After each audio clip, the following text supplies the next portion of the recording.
मित्रांनो, मिस्त्रीला मरळ वाढलेला आहे आणि अशापैकी बघा आपण बघू शकतो त्याने हुंडी धरलेली आहे। खूप छानपैकी अशी ती हुंडी बघा मित्रांनो। आणि चित्री मरळ गावरान आहे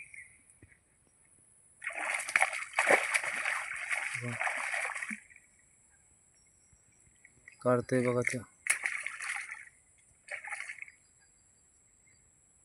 आणि छानपैकी अशी मिस्त्रीने मरळ मारलेला आहे। तर बघू शकता।